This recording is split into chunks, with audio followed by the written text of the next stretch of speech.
Só deixa eu ver o meu WhatsApp aqui. Brincadeira. Brincadeira, só vou acessar meu Face aqui.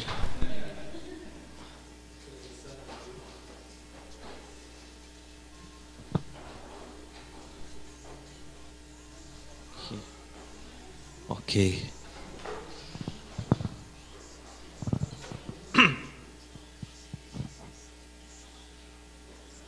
Aí. Glória a Deus. Irmãos, mais uma vez, paz do Senhor sobre cada vida. Que bom estarmos aqui. Bom, pastor André ia dar uma palavra também junto comigo, né? Nós íamos fazer um bate-bola ali, né? Fazer como que é? Um duelo, né?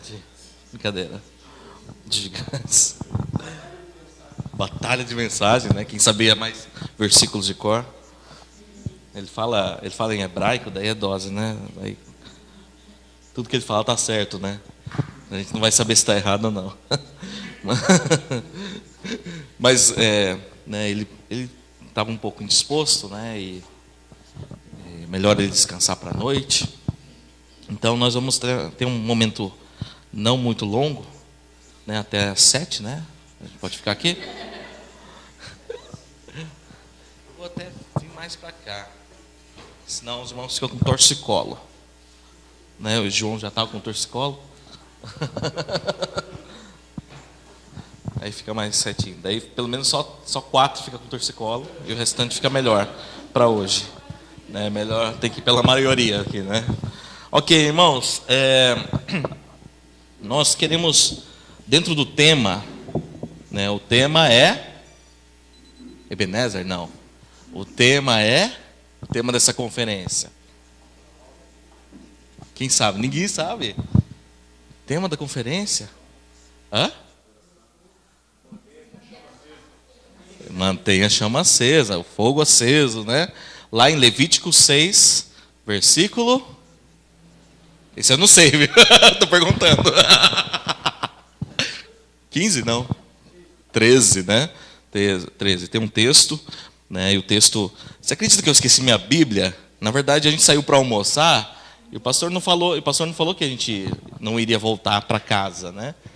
Então, assim... Aí trouxe só o celular aqui, mas assim, a gente vai passeando, né, e os irmãos vão acompanhando, né, na palavra. Eu vou citar vários versículos aqui, os irmãos vão guardando aí, tá? Então, mantenha a chama acesa. Por que manter a chama acesa? A Bíblia, ela compara a nossa vida com Deus, a nossa caminhada com o Senhor, aquilo que nós recebemos de Deus, aquilo que Deus derrama sobre nós, também como um fogo, né? E é interessante que se nós colocássemos fogo em algum papel aqui, né, a gente iria ver o fogo consumindo o papel, certo? E você acha que não tem a ver, né, essa comparação do Espírito em nós com o fogo, né? Por causa dessas questões, porque o fogo ele consome, né? E o que precisa fazer para um fogo apagar? A coisa mais simples que precisa fazer é absolutamente nada. Se você acende um carvão lá na churrasqueira, né? Fica a dica aí, irmãos, né? Acende o fogo na churrasqueira ali. O que você faz para apagar? Né? Tem gente que joga água, tal, né? Mas só o fato de você deixar ele ali, né, no outro dia já vai estar só cinzas. Se você acender um fósforo aqui, o que precisa fazer para apagar? Se quiser soprar, pode soprar, mas se você não quiser fazer nada, ele vai se apagar. Então, o fogo por si só, ele não se mantém aceso, né? Ele precisa de um esforço. E no texto lá de Levíticos 6, né, antes de falar sobre o 13, os versículos anteriores, fala sobre o ofício do sacerdote. E o sacerdote ele precisava se esforçar. Ele tinha um esforço para manter esse fogo aceso no altar. Então a Bíblia fala sobre as vestimentas dele, fala sobre o limpar o altar, mas fala que a toda manhã o sacerdote precisaria colocar lenha. Então, para que o fogo não se apagasse, precisaria de um combustível, algo que entrasse em combustão e pudesse se consumir naquele fogo, para que o fogo fosse alimentado, certo? Então, esse é o tema da conferência, né? Que o fogo não tem que apagar, tem que arder continuamente. E para que o fogo arda continuamente, nós precisamos entender o nosso ofício. Nós precisamos entender a nossa responsabilidade. Amém? Glória a Deus. Quem aqui já foi para o encontro com Deus aqui? Quem não foi, né? Quem não foi? Ela levanta o dedinho ali, o nenê. Ele já foi também na barriga. Louco. Então tá, né? Encontro com Deus. Não é tremendo, né? Não é top? Parece que o fogo tá, né? Bom, a gente é de Rolândia, estamos em Cascavel há 3 meses, né? Então lá em Rolândia a gente viveu bastante essa questão do encontro com Deus, porque já se passaram mais de 4.000 pessoas lá por um encontro com Deus, certo? E eu vou ser muito aberto com vocês, irmãos, para que nós entendamos que um evento, ele é como se fosse um explosivo. Ele dá aquela combustão impactante. Só que o evento acaba. Ou seja, aquele impacto, ele é de um fim de semana, como por exemplo, num encontro com Deus. Aí vem o desafio de manter o fogo aceso. Certo? Então, o evento ele é importante, porém ele passa. Então, nós em Rolândia já fizemos trocentos mil eventos. Encontros com Deus, conferências, né? Fizemos de tudo lá. E lá o fogo pega, né? Explode, né? E vem gente de fora, gente vem de outros estados, e vai lá e pega essa explosão toda. Porém, queridos, né?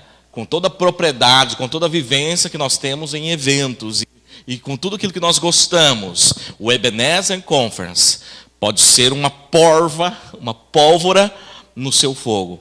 Mas uma coisa nós temos que sair daqui entendendo, que segunda-feira esse fogo vai querer apagar de tudo quanto é jeito.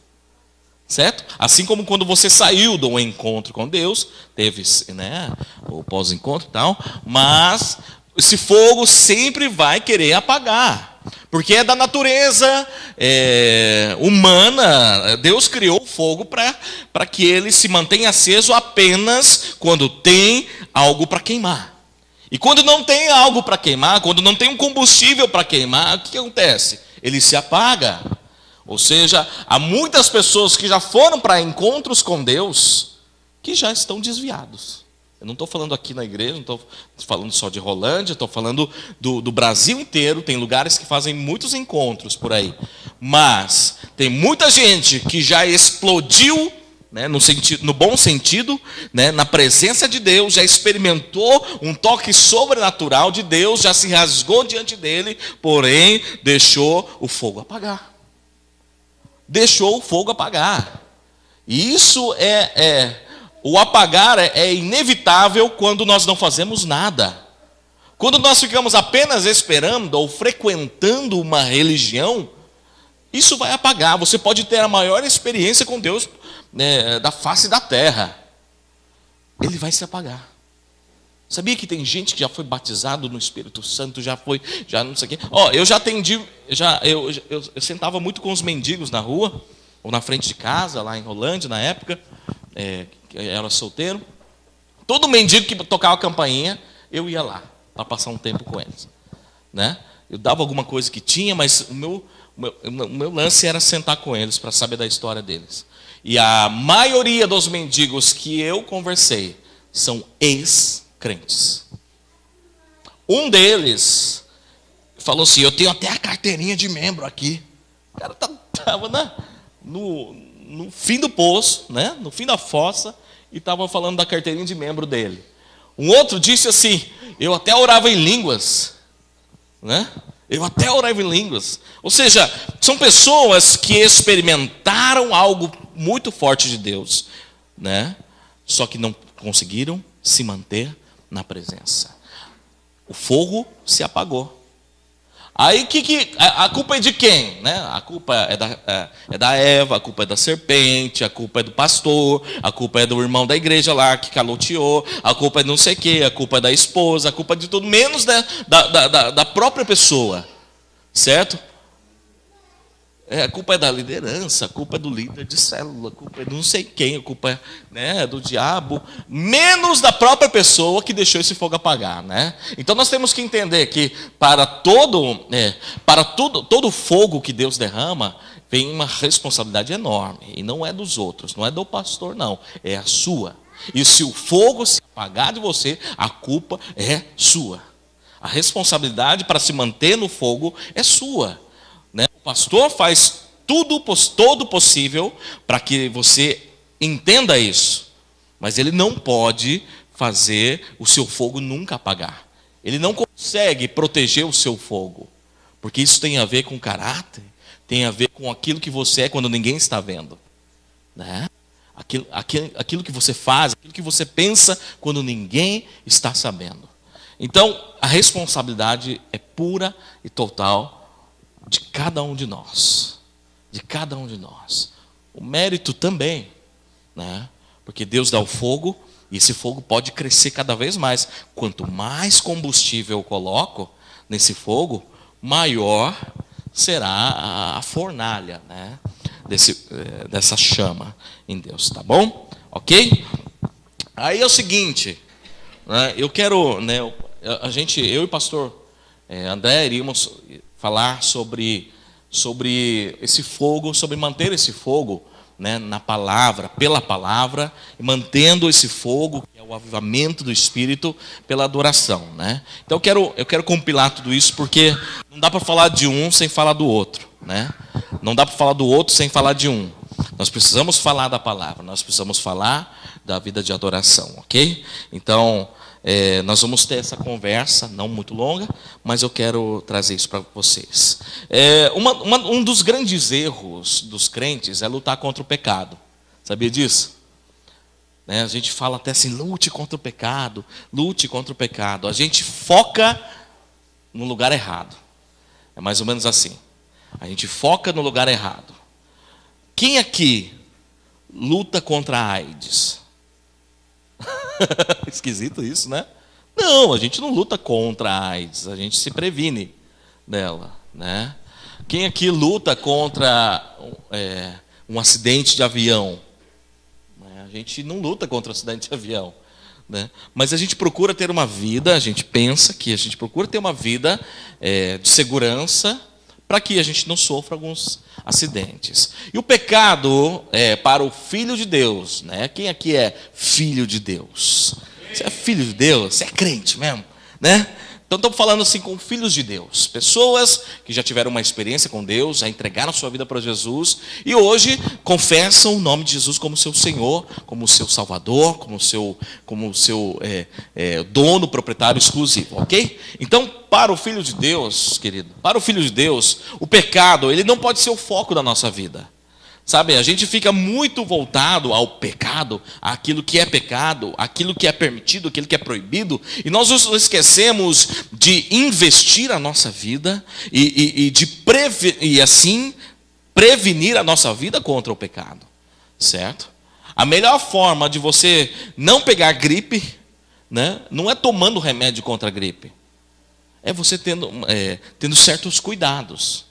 Né? A melhor maneira de você não ter um ataque cardíaco lá na frente não é você tomando remédio contra ataque cardíaco, ou pensando que com 40 anos, 50 anos você vai ter um ataque cardíaco e você vai ter que precisar de uma aspirina e de não sei o quê, e de um médico, né? Você já procurou um médico, um cardiologista para que quando você tiver 50 anos você tenha um ataque cardíaco? Não. A melhor forma de você evitar isso é você tendo uma vida mais saudável, certo? É você pegando aquela picanha gostosa, arrancando o litoral dela, né, a praia, né? Ai, que sacrifício, né? Você olhar para a picanha, para a costela e falar, não, só saladinha aqui hoje, né? Igual o nosso prato hoje no almoço, né? Foi quase isso, né? Foi quase isso, só que não.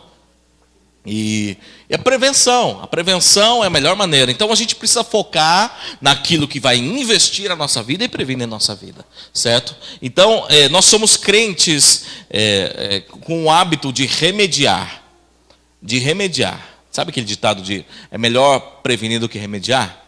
Certo? Maior parte do tempo gasto de um pastor é remediando o problema dos outros, né? Que é um prazer, que é um chamado, é um ministério.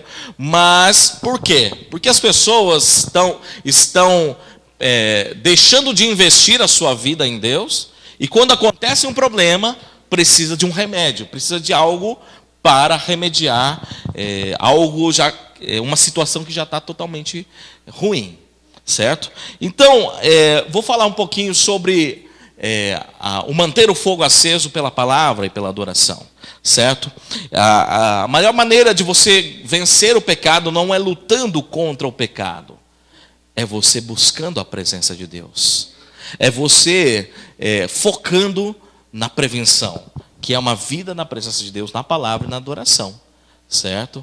Quanto mais eu busco a Deus, quanto mais eu adoro a Deus, quanto mais eu leio a palavra de Deus, menos eu me preocupo com o pecado, certo? Se nós lutamos contra o pecado, é porque ainda estamos fracos nele.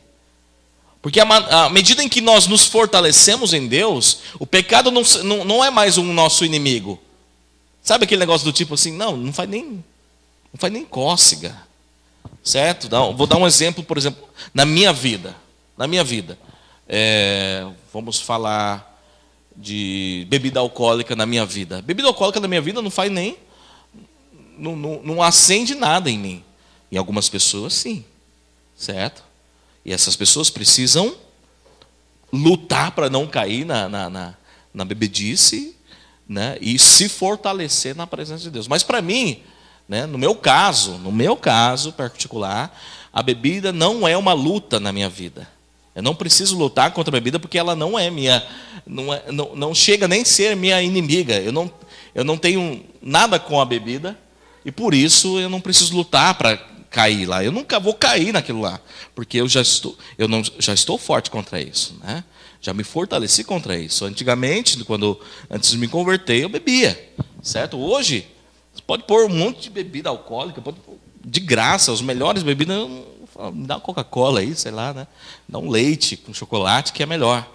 Porque não é mais uma luta na minha vida, porque eu já me fortaleci nessa área, certo? A questão da pornografia, por exemplo, né? Do pensamento de adultério, do pensamento erótico. Para alguns, a pessoa vê um post, né? A pessoa vê, sei lá, uma imagem no Facebook de uma mulher bonita, o cara já tem gente que já é tão frágil nessa área que já entra na tentação e já em pensamentos. Tem gente que olha ali e fala, beleza, ok, né? Então, assim, qual é a diferença das pessoas, né, no sentido contra o pecado? Há pessoas que ainda estão lutando para não cair e há outras pessoas que já venceram aquilo. E a maneira de você vencer o pecado não é continuar lutando contra ele para o resto da tua vida. É você vencê-lo a partir do crescimento com Deus, certo? A palavra de Deus e a vida de adoração são duas pernas que vão te levar a um crescimento a ponto de você não olhar mais aquilo como uma ameaça, porque aquilo não ameaça mais a tua vida com Deus. Certo? Não ameaça mais a tua vida com Deus. Ok? Glória a Deus. Então vamos lá. O segredo de tudo isso é você estar mais perto de Deus. O segredo de você estar por cima do pecado, né? Daquilo que ameaça a tua vida com Deus, daquilo que quer apagar o teu fogo, né? Daquela água que quer cair no teu fogo, é você estar por cima daquilo. Eu me lembro sempre da águia, né? A Bíblia fala lá em Isaías sobre a águia, né? Os que confiam no Senhor sobem com asas como águia, né? A águia, ela vê a tempestade, ela é a ave que voa mais alto, né? Ela vê uma tempestade, né? E a gente vê isso quando a gente viaja de avião, certo? Está mal tempestade, está fechado o tempo, né? O aeroporto de Curitiba está quase fechando ali os voos, mas quando ele fura a tempestade, e depois que ele chega na altitude que ele quer, você olha assim, está um tapete branco. Você vê o céu azul maravilhoso e um tapete branco. Você sabe que lá embaixo está mó trovoada, uma chuvarada, mas por cima da nuvem não tem nada, só tem um céu azul e um sol lindo, né? Então nós precisamos chegar nesse ponto, num crescimento onde a gente fure essas tempestades que querem apagar o fogo em nós. Quantas vezes você tem que fazer um encontro com Deus, né? Quantas vezes forem necessárias, mas quanto menos for necessário, melhor. Você está entendendo? O encontro com Deus e qualquer tem encontros de vidas vitoriosas, encontros de libertação, quanto menos você precisar fazer, melhor, porque isso mostra que você está crescendo, certo? Há pessoas que fazem 2 vezes, 3 vezes, 4 vezes, nada contra, quanto mais você precisar, você precisa estar participando do encontro, mas à medida em que você vai crescendo, você vai trabalhando no encontro, né? Você não vai mais participar, você vai trabalhando, você vai sendo as pessoas do apoio, de intercessão no encontro.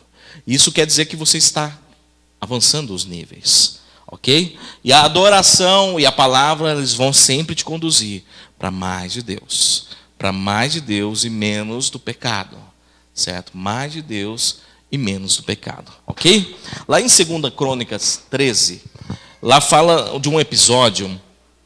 Se você quiser anotar, ou ver. Lá fala de um episódio onde Salomão inaugura o templo e ele leva os músicos todos para o lugar, os sacerdotes, os levitas, e eles começam a cantar a uma só voz, e cantam: o Senhor é bom e suas misericórdias duram para sempre, e de repente a Bíblia diz que o lugar começa a se encher de uma fumaça, certo? Uma fumaça começa a encher aquele lugar, que é a glória de Deus. E as pessoas não podiam mais ministrar naquele lugar, de tão densa que era a fumaça e a glória de Deus, certo? E tudo isso por quê? Porque um grupo de pessoas, sacerdotes e levitas, foram lá para adorar ao Senhor, certo? E nós encontramos durante toda a Bíblia atitudes de adoração que mudaram a história de uma nação, que mudaram a história de vidas. Por exemplo, Paulo e Silas estavam lá em Atos dos Apóstolos, presos, com cadeias nas mãos, nas pernas, cheios de presos também, e eles à meia-noite começaram a louvar o Senhor. Começaram a louvar, a adorar o Senhor. O que aconteceu? Um terremoto naquele lugar que abriu todas as cadeias, abriu todas as portas das prisões ali, né? E eles foram libertos, né? Houve salvação, né? Houve libertação.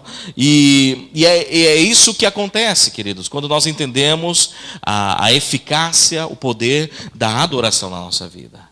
Da adoração na nossa vida. A Bíblia diz que a letra mata, mas o Espírito vivifica. Isso quer dizer, querido, que só a Bíblia, sem uma prática daquilo que a Bíblia diz, ela é apenas teoria, informação, certo?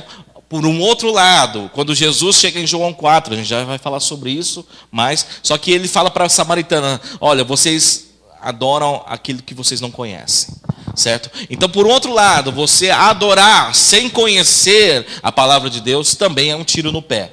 Então, a palavra, o conhecimento da palavra e a vida de adoração são 2 pernas que precisam caminhar juntas. Deus como Ele merece, não como nós queremos ser adorados.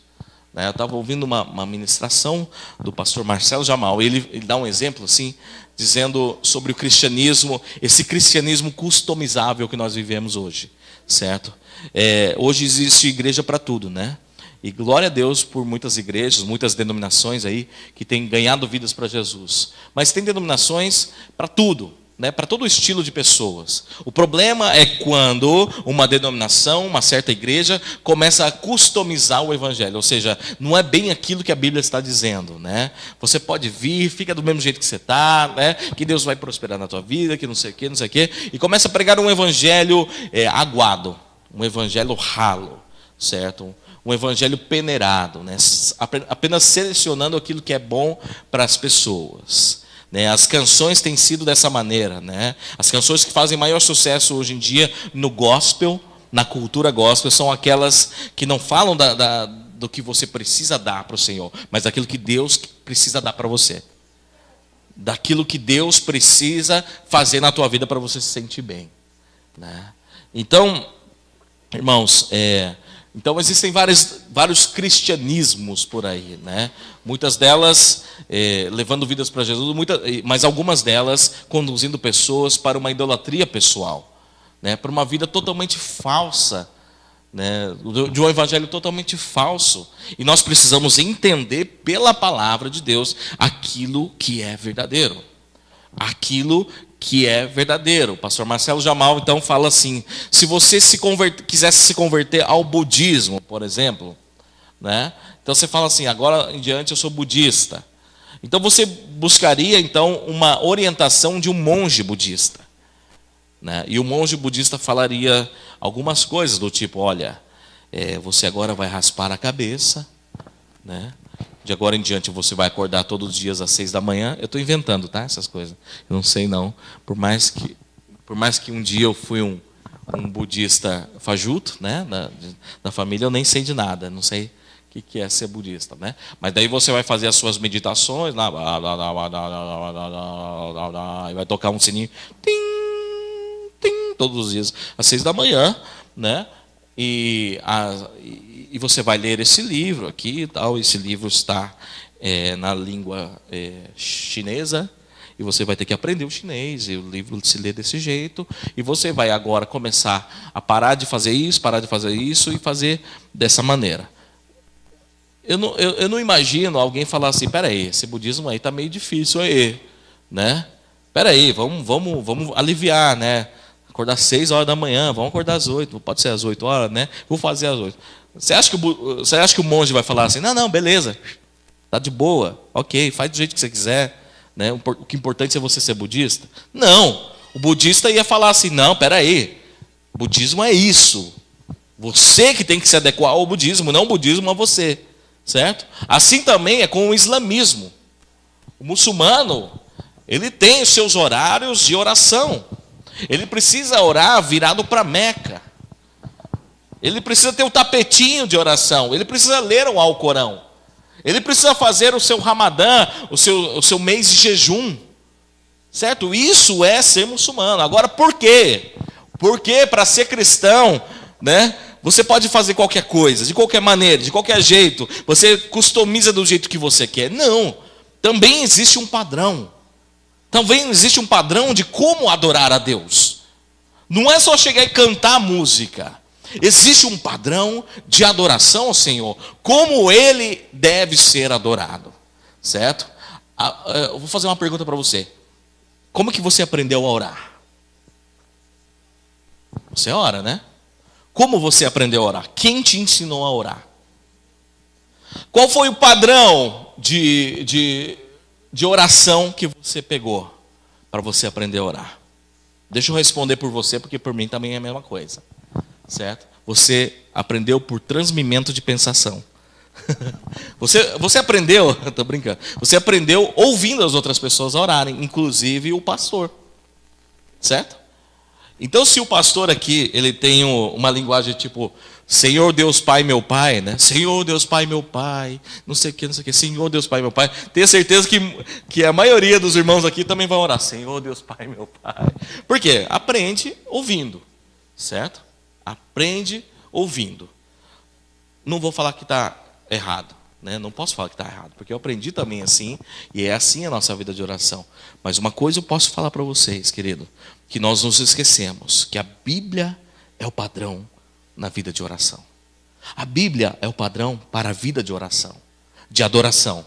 A Bíblia é o padrão de como você deve se relacionar com Deus, e não do jeito que você e eu queremos. Certo? Não é. A gente tem um exemplo de Adão e Eva, que foram criados para se relacionar com Deus. Deus passava toda a tardezinha lá para tomar um café com eles, mas num certo momento, Adão e Eva quebraram um padrão. Quebraram o padrão. E porque quebraram o padrão, eles não tiveram mais essa conexão. Deus tirou a senha do Wi-Fi. Deus falou, não vai ter mais Wi-Fi comigo aqui não. Não, vocês jogaram vírus nesse sistema e agora vocês não têm mais. Então, de uma maneira resumida, Adão e Eva quebrou um padrão e foram expulsos da presença de Deus. E a partir dali toda a humanidade. A gente fala isso nos pré-encontros e tudo mais, né? Sobre essa quebra, né, de relacionamento.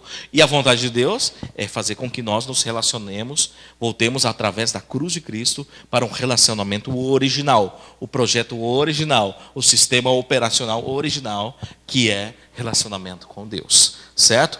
E por isso, queridos, nós precisamos entender o padrão. A Bíblia, a leitura da palavra nos ensina o padrão. Nós não podemos encontrar um padrão na religião, certo?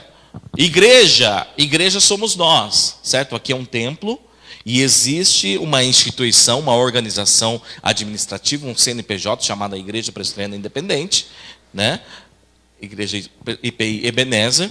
Esse é o CNPJ, porém não pense que igreja é isso aqui. Igreja somos nós, certo? Aqui é uma instituição, aqui é uma organização, aqui é um lugar gostoso, próprio, bom para isso, porém igreja somos nós. Então nós não podemos formar um padrão de associação aqui baseado em um no outro. Já que o pastor faz assim, eu vou fazer também. Já que tal irmão faz desse jeito, eu vou fazer também. Já que outra pessoa, né, vai fazer, eu vou fazer também. Né, tem aquela historinha da filha que falou, mãe, por que quando vocês vão assar um peixe, vocês cortam a cabeça e o rabo? Né, a mãe estava assando um peixe, cortou a cabeça e o rabo. A mãe, né, numa forma grande assim, colocou o peixe. A mãe falou assim, pergunta para sua avó, né? Aí, vó, por que a senhora e a minha mãe cortam a cabeça do peixe, o rabo do peixe, na hora de assar? Né? Sendo que tem espaço, tudo, mas a avó falou assim, pergunta para sua bisavó. Né? Eu aprendi com ela. E a bisa, por que a senhora corta? A senhora, a avó e a mãe cortam a cabeça do peixe e o rabo do peixe na hora de assar. Ela falou assim, eu cortava quando eu tinha a forma pequena, não cabia a cabeça e o rabo, né? Então a avó aprendeu com a mãe, foi uma transmissão de um comportamento sem entendimento. Porque se a avó teve uma forma maior, não precisaria cortar a cabeça do peixe. E assim a mãe, com uma forma grande, né, um peixe menor, caberia a cabeça do peixe, caberia mais peixe. Eles cortam a cabeça, cortam o rabo, por uma transmissão de comportamento, de forma, sem conhecer a essência. E é isso que a igreja tem vivido muitas vezes. A gente faz e não sabe por que está fazendo.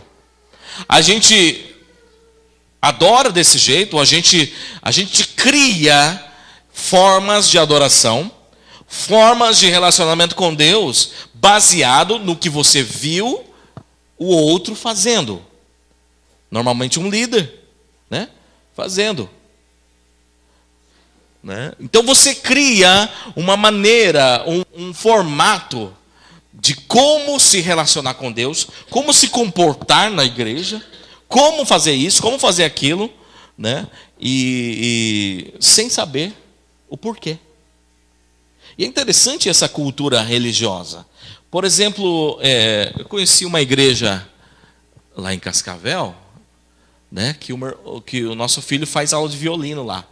A cultura musical deles é a orquestra. Então, desde criança, tem criancinhas já pegando violino, né, pegando instrumentos eruditos, né, instrumentos de orquestras, assim, e elas crescem já assim, né. Tinha uma outra igreja lá em Londrina que também tinha uma cultura muito forte na parte musical, só que era na área vocal, né. Eu fico imaginando as crianças no berçário da igreja já cantando, fazendo os melismas, né? Mamãe, né? Ou Pedro, Tiago, João, não Marquinhos. Uma cultura muito forte, né? Então, assim, a cultura, ela é legal na igreja, né? Uma coisa na IP de Cascavel, né, que a gente fala assim, que o pessoal se ajoelha muito para orar, né? Coisas que em vários lugares já se perdeu muito isso, mas lá não, eles se ajoelham muito para orar. Isso porque o pastor, ele vê isso como algo, né, muito simbolicamente, espiritualmente bom, né? A pessoa se ajoelhar, e os líderes também pegaram isso, então toda reunião eles falam assim, vamos nos ajoelhar agora, né? Então as pessoas se ajoelham muito para orar, né? Achamos isso muito legal, uma cultura muito legal. Então tem coisas que são muito boas, né, na cultura da igreja local. Mas também tem muita coisa que são apenas passando formas, porque alguém um dia fez ou foi adaptando, e isso é importante, certo? Deixa eu, com toda a propriedade e experiências também sobre a visão celular, também quero dizer para vocês, queridos, que nós não podemos formalizar ou formatar ou nos conformar, né, fazer com que a visão celular seja o formato correto da igreja. Como assim, querido? Né? Assim, certos lugares, igrejas, né, e até na nossa convivência, nós começamos a perceber que as pessoas valorizavam mais a forma. Por exemplo, encontro com Deus, encontro com Deus, encontro com Deus. Se não tem encontro com Deus, não vai. Se não foi no encontro com Deus, não sei o quê. Se não sei o quê, não tem encontro com Deus, né? Então, o encontro com Deus é tremendo, é maravilhoso, é um evento. Porém, tem pessoas que desordenam as coisas, colocam um evento em cima de um processo. Colocam a forma, né, mais valiosa do que a essência. É como se você falasse assim, compra esse perfume, só que esse perfume está estragado, mas olha só o frasco. Esse frasco é tremendo, né? Você valorizar a forma é você valorizar a embalagem mais do que o conteúdo, né? Nós temos que sempre lembrar que um encontro, uma conferência, um acampamento é apenas uma forma de valorizar a essência, uma forma de você promover a experiência da essência, certo? Nós não podemos valorizar mais a forma do que a essência. Nós não podemos valorizar uma vida mais um evento do que uma vida diária de oração. Certo? Nós não podemos falar que o culto é super mega importante, né? E mais importante do que você ter um culto na sua casa, do que você orar com a sua esposa, do que você orar com os seus filhos, do que você abrir a Bíblia na sua casa. Isso é essência. A essência, o culto aqui, os ensinos, as escolas, os treinamentos e tudo mais que for promovido neste local, visa tão somente fazer com que você entenda que você não pode apagar o fogo, e a cada manhã você precisa colocar lenha no teu altar. Cada manhã, lenha no teu altar, certo? Eu não sou contra a igreja como instituição, né? Minha vida é lá, né? Eu estou lá firme, né? Mas se fosse para escolher entre alguém que só frequenta a igreja ou alguém que não vai na igreja, mas todos os dias está lendo a palavra e tendo vida de oração, né? Eu prefiro que você faça isso. Que você nunca mais volte para uma instituição religiosa, mas tenha uma vida diária com Deus. Porque é isso que move. Então nós não podemos valorizar mais programações do que vida com Deus, certo? Do que vida na palavra.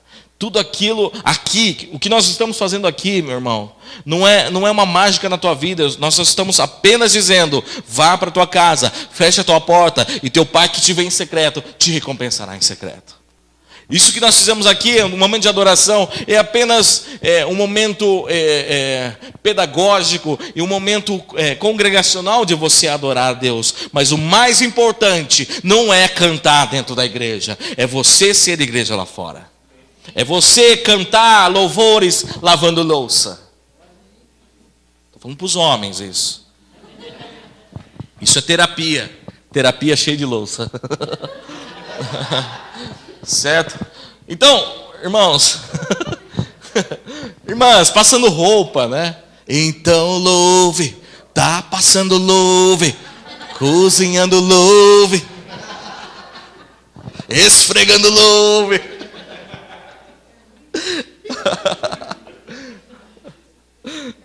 Então nós precisamos louvar a Deus, nós precisamos ter uma vida de adoração na presença do Senhor, amém? Salmo 115 fala o seguinte, fala sobre idolatria, né?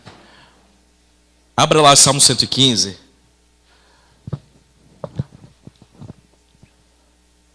Salmo 115. Fala sobre idolatria. E vai falando o seguinte, né?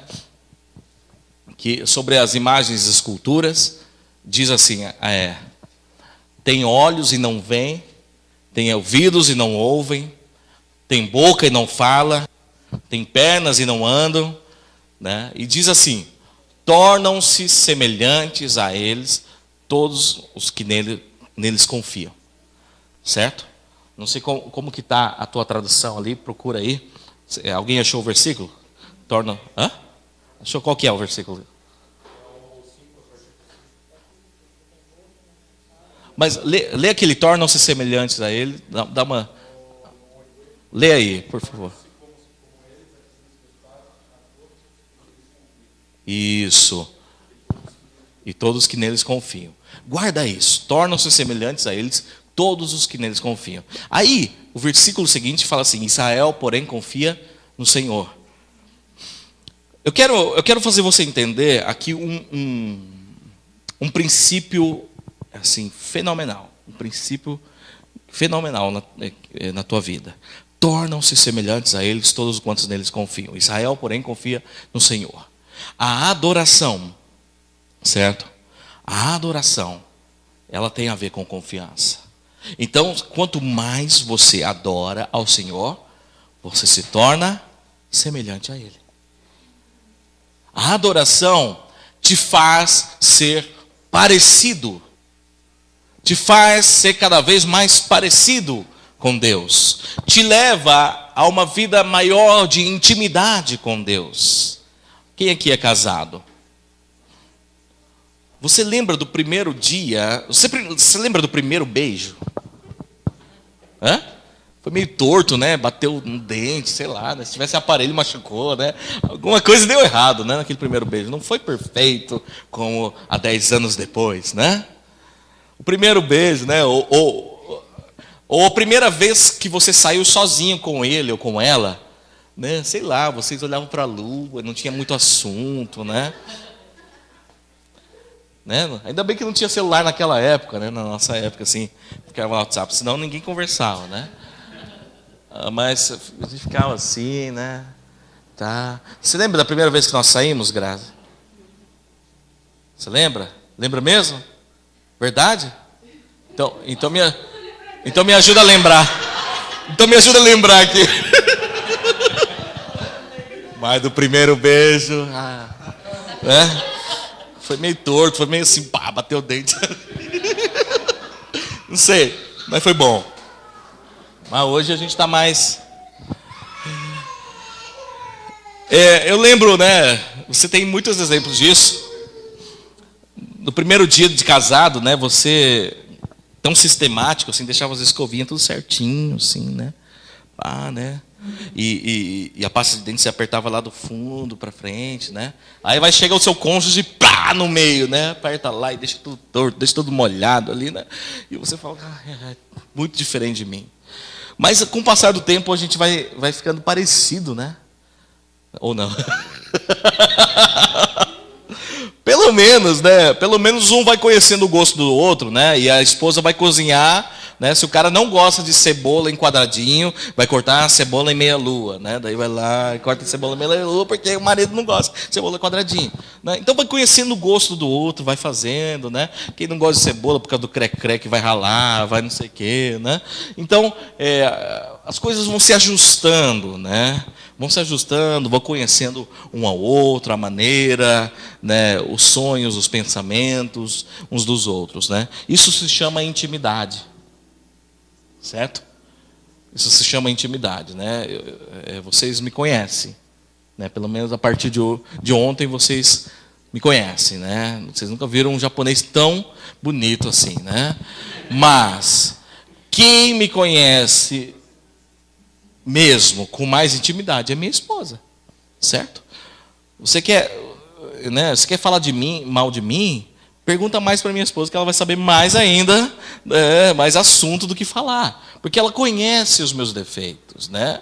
Conhece quem eu sou, conhece o meu jeito. Pelo olhar, ela já sabe o que eu tô, né? Qual que é a minha opinião da coisa, o que eu não gostei, o que eu gostei. Isso é intimidade, certo?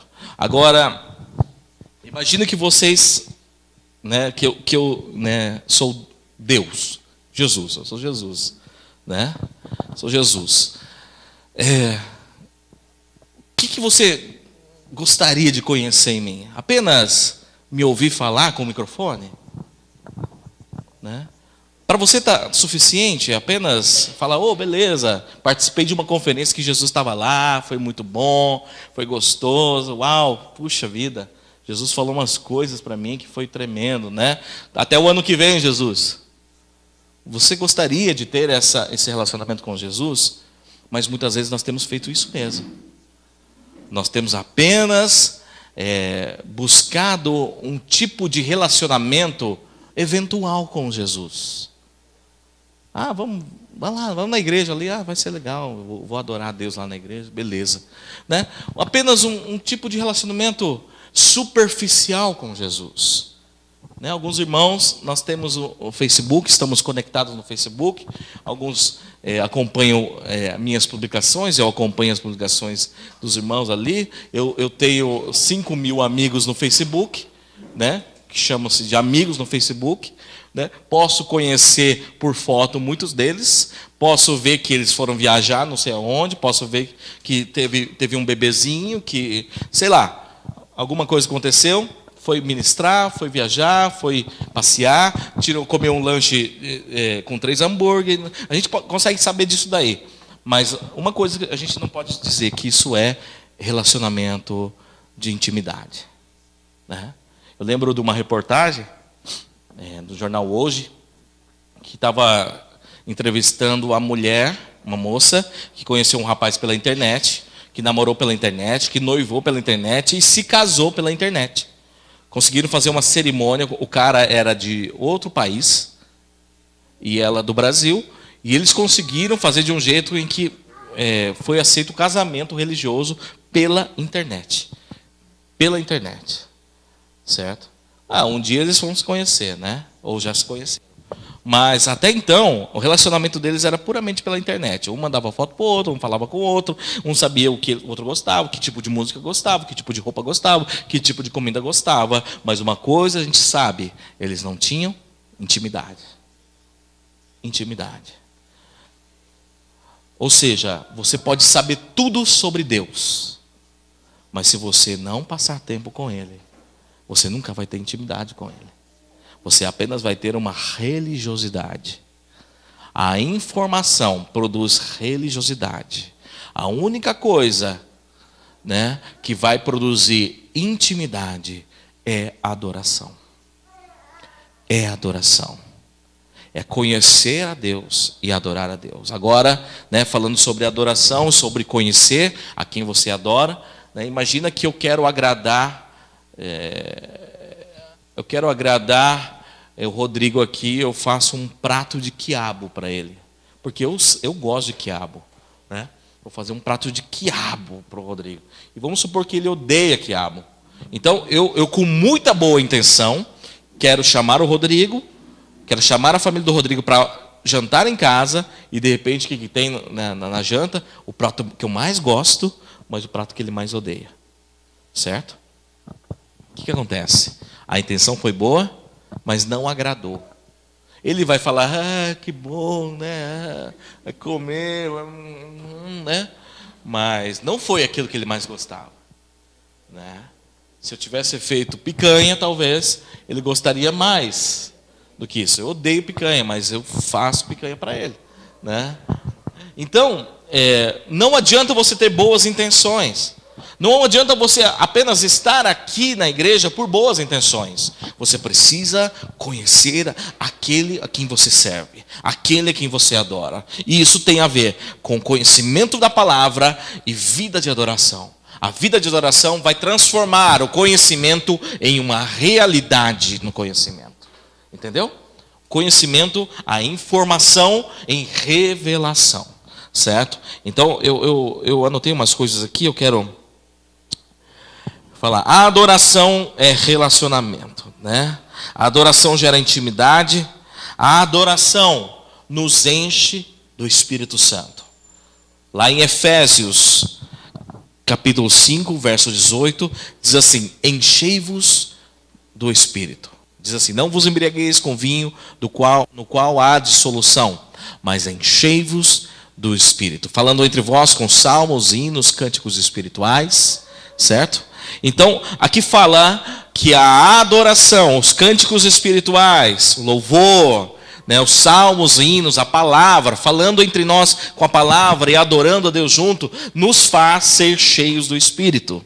Nos faz ser cheios da natureza de Deus. E o que acontece quando nós estamos cheios do Espírito? Nós estamos sensíveis à voz de Deus. Lá em 1 Coríntios, capítulo 2, diz assim, porque nem olhos viram, nem ouvidos ouviram, nem jamais penetrou no coração humano aquilo que Deus tem preparado para aqueles que o amam. E fala assim, mas quem conhece o coração de Deus? Quem conhece a Deus senão seu próprio Espírito? Pois é Ele quem vai nos revelar o coração de Deus, certo? Outro texto diz assim que o Espírito Santo é quem intercede por nós com gemidos inexprimíveis, certo? Então o Espírito Santo, ele é um link de ligação com o coração de Deus. Quanto mais cheios do Espírito, quanto mais cheio, falando entre nós com salmos, hinos, cânticos espirituais, mais cheios somos do Espírito, mais sensíveis somos para ouvir a voz de Deus. Mais conhecemos o coração de Deus. Mais conhecemos o coração de Deus. E a nossa adoração vai ser conforme o que Ele quer e não conforme o que nós queremos. A nossa adoração, a nossa entrega, não vai ser apenas com boas intenções, mas em obediência àquilo que Deus quer.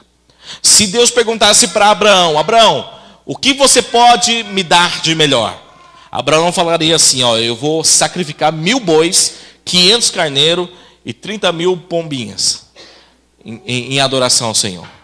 Mas Deus não perguntou para Abraão o que ele queria dar. Deus disse o que ele queria receber. Ele disse assim, pega teu único filho Isaque e sacrifica. Mata ele em adoração a mim. Abraão pegou o seu filho Isaque e mais alguns servos e foi a caminho do monte, o Monte Moriá. Um monte chamado o Monte da Loucura. E ele foi andando com Isaque e os seus servos durante 3 dias e falou assim, agora vocês servos fiquem aqui porque eu e meu filho subiremos ao monte para adorar ao Senhor. Isaque não sabia o que era, mas Abraão sabia que a adoração não tem a ver com o que ele pode dar, com o que nós podemos dar, mas com o que Deus quer receber. Com o que Deus quer receber. É loucura, querido. É loucura Deus ter dado um filho da promessa na sua velhice com Abraão e Sara, ter dado um filho e de repente pedir o filho como sacrifício, né? Mas como a história bíblica nos fala, Abraão foi matar Isaque no altar e Deus falou, para por aí, porque eu agora entendi que você realmente me adora em obediência. Certo? Então a adoração, ela tem a ver com conhecer o coração de Deus e corresponder àquilo que está no coração de Deus. E não simplesmente fechar os olhos e cantar músicas. Certo? A princípio sim, nós viemos aqui, cantamos, né, como eu falei, aqui é pedagógico, aqui você aprende, né, aqui você é impulsionado. Mas nós não podemos viver a vida inteira, tem crente que vive a vida inteira nesse mesmo nível de adoração. Simplesmente cantando e tal, e sai alegre da igreja. Não, o que Deus quer nos falar nesse fim de semana é sobre uma profundidade maior no conhecimento acerca da vida com Ele. O que Deus quer nos ensinar nesse fim de semana é de como realmente manter esse fogo aceso no nosso coração. E não é dando aquilo que a gente quer dar, é dando aquilo que Ele quer receber. Amém? Glória a Deus. E eu quero encerrar aqui. Lá em 2 Crônicas 20, nós encontramos um episódio onde o povo de Deus, o povo de Israel, estava sendo liderado por Josafá. E havia mais 3 exércitos inimigos, era 3 contra 1, certo? 3 contra 1. E o povo de Deus estava assim, aflito. O que nós vamos fazer? Nós vamos ser esmagados, porque é 3 povos contra 1. 3 exércitos contra 1. E eles foram buscar a direção de Deus. E Deus falou assim, põe então os levitas na frente, os músicos na frente. Põe ali os adoradores na frente, o pessoal que vai ministrar adoração à frente. E comecem a cantar. E qual que era o cântico? Era o mesmo lá do templo de Salomão. O Senhor é bom. E sua misericórdia dura para sempre. Eles não falam, sai inimigo, sai diabo, Satanás, vai perder Satanás, a minha vitória tem sabor de mel. Não tem nada disso não. Eles só começaram a adorar e dizer que o Senhor é bom e o seu amor dura para sempre. E a sua misericórdia dura para sempre. E sabe o que aconteceu? Eu fico imaginando o povo que ficou na frente lá, baixista, o tecladista, sem armadura nenhuma. Eles no Titanic não tinha aquele trio de violoncelo, violino ali, eles afundando e tocando mais perto que era estar. Foi mais ou menos assim. Eu fico imaginando os músicos lá na frente, assim, gente, foi bom tocar com vocês, perdão por aquela briga lá, tal, mas vamos tocar aqui, vamos morrer aqui, Senhor é bom, seu amor dura para sempre. E de repente eles começaram a ouvir, Aí eu devia estar pensando, ixi, morreu o baixista, Senhor é bom, mais perto quer. Não, o Senhor é bom. E morreu o tecladista agora, Senhor, de repente, quando acabou todo o barulho, eu fico imaginando, isso aqui é a minha versão bíblica, tá? É a mente de Steven Spielberg, Aí de repente eles abrem os olhos assim, opa, o baixista está aí, o tecladista está aí, De repente eles abrem os olhos, os inimigos, os 3 exércitos, eles se mataram. A Bíblia diz que eles foram desbaratados, ou seja, eles foram confundidos e os 3 exércitos se mataram. Um matou o outro. O que o povo de Deus só fez? Adorou. O Senhor é bom, Eles só adoraram o Senhor. Eles não precisaram matar ninguém, não precisavam suar a camisa. Eles simplesmente adoraram ao Senhor. Então a adoração nos leva a um nível de batalhas espirituais intensas, certo? Aqui, queridos, quando nós estamos aí num formato de grupo de louvor, tal, apesar de que na Bíblia, no Novo Testamento, não fala nada de grupo de louvor, não fala nada de ministro de louvor, de baixista, enfim. Mas a gente tem esse formato aqui, de louvor congregacional, não está errado, nada disso não. Mas não pense, querido, que louvor, que adorar a Deus é cantar e bater palma e o outro vir tocar aqui e se apresentar. Não pense que louvor a Deus é entretenimento gospel. É estilo de vida. É estilo de vida. Lembrando que tudo aquilo que a Bíblia diz tem que fluir de dentro para fora e não de fora para dentro. Ou seja, a adoração não é as pessoas ministrando e você recebendo. É você saindo de dentro para fora. É a sua adoração saindo para Deus. Certo? Fluirão do seu interior rios de águas vivas. Tem que fluir de dentro de você rios de adoração. Tem que fluir de dentro de você rios de paixão por Ele. Do contrário, meu amigo, nós estamos só produzindo arte e entretenimento, aquela expressão pão e circo. Pão e circo para uma religião. Não, nós estamos aqui para adorar o Senhor, certo? Eu creio, queridos, que a adoração, num ambiente de adoração, onde a fumaça da glória se manifesta, esse ambiente, a libertação, a cura, a salvação e a revelação do Espírito. Revelação. a interação dos céus com a terra. Jesus ora, em Mateus dizendo assim: seja feita a tua vontade, assim na terra como no céu. A Grazi estava ministrando naquela canção do Apocalipse, e ela falando sobre os 24 anciãos, os 4 seres viventes, os milhares e milhares de anjos que dizem santo, santo, santo, naquela loucura, naquela intensidade. Deve ser uma orquestra assim, né? Deve ser a orquestra assembleiana com os músicos presbiterianos e com tudo mais ali, todo mundo adorando, os corais, né, cantando, né, santo, santo, santo. E Jesus fala assim, aquilo que está acontecendo lá pode interagir com aquilo que vai acontecer aqui na igreja, certo? Como igreja, nós temos um ponto de conexão, uma portabilidade, uma porta aberta para a interação do céu com a terra. Ou seja, tudo aquilo que está acontecendo no céu, nós podemos experimentar na terra. Amém? Glória a Deus. Toda vez que você lê alguma coisa acerca da vida de Jesus, das profecias, do Apocalipse, você imagina que aquilo pode acontecer na terra. Pode acontecer no seu quarto. Manifestações de Deus no seu quarto, numa vida de adoração. Amém? Glória a Deus. Então vamos orar nessa hora, encerrando, agradecendo a Deus. A noite tem mais, né? A noite tem um melhor vinho. Aqui foi só o vinho de entrada, sabe aquele lá? Tá? O vinho tinto. A noite é o vinho tinto, né? Aqui é o vinho amarelo. Ai, glória a Deus. Vamos ficar em pé nessa hora? Amém? Aleluia. Vamos fechar os nossos olhos. Senhor, nós te louvamos, te bendizemos, te exaltamos. Pai, nós damos a Ti toda a glória, toda a honra e declaramos que só o Senhor é Deus, o Senhor é digno de receber as nossas vidas.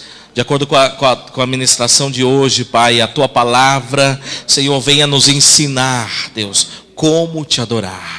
Como Te adorar, o que o Senhor quer de nós, Pai. Nós não queremos apenas reproduzir sem entendimento. Nós queremos dar com todo entendimento, com toda sabedoria na palavra e ouvindo a voz do Espírito. Por favor, Espírito Santo, nos ensina a interagir com os céus. Nos ensina a ouvir a Tua voz. Nos ensina a poder reproduzir aquilo que é o modelo celestial, não o modelo terreno de adoração, mas o modelo celestial, aquilo que fala em Apocalipse, aquilo que fala desde Gênesis. Senhor, em nome de Jesus, fala conosco, Deus. Guia, Senhor, a Tua igreja, guia para que sejamos, Senhor, uma nação adoradora, para que sejamos famílias benditas do Senhor, que Te adoram em espírito e em verdade, Senhor. Nós assim oramos, agradecidos, no nome santo, poderoso de Jesus. Amém.